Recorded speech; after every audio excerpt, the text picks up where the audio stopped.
Russia has already stationed a first batch of tactical nuclear weapons in Belarus. Vladimir Putin says Russia's president told a forum they would only be used if Russia's territory or state was threatened. The U.S. government says there is no indication the Kremlin plans to use nuclear weapons to attack Ukraine. We don't see any indications that Russia is preparing to use a nuclear weapon, U.S. Secretary of State Antony Blinken said after Mr. Putin's comments.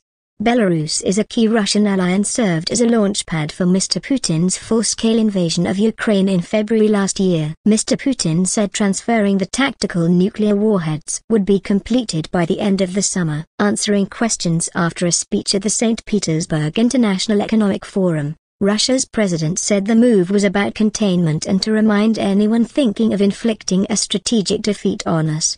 When asked by the forum's moderator about the possibility of using those weapons, he replied, "Why should we threaten the whole world? I have already said that the use of extreme measures is possible in case there is a danger to Russian statehood." Tactical nuclear weapons are small nuclear warheads and delivery systems intended for use on the battlefield, or for a limited strike. They are designed to destroy enemy targets in a specific area without causing widespread radioactive fallout. The smallest tactical nuclear weapons can be 1 kiloton or less, producing the equivalent to 1,000 tons of the explosive TNT. The largest ones can be as big as 100 kilotons. By comparison, the atomic bomb the U.S. dropped on Hiroshima in 1945 was 15 kilotons. The Russian leader is due to meet African leaders in St. Petersburg after they visited Kyiv on Friday as part of a peace initiative they are presenting to both countries.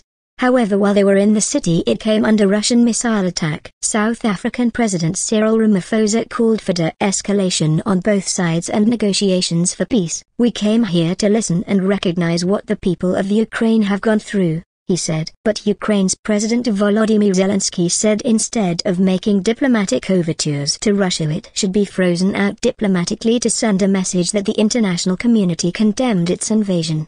Kyiv would not enter negotiations with Moscow while it still occupied Ukrainian territory, Mr. Zelensky said. Mr. Putin also repeated his claim that Ukraine stood no chance of succeeding in its ongoing counter-offensive. The Ukrainian military was also running out of its own military equipment and would soon only be using Western-donated equipment, he said. "You can't fight for long like that," he said, warning that any F-16 U.S. fighter jets given to Ukraine will burn. No doubt about it. Ukraine has previously dismissed similar remarks, asserting they are making progress in recapturing territory in both eastern and southern Ukraine.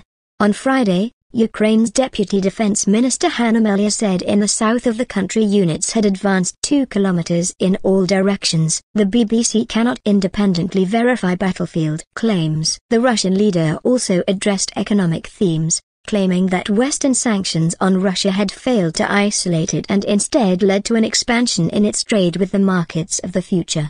He praised new deals with countries in Asia, the Middle East and Latin America, calling them reliable, responsible partners.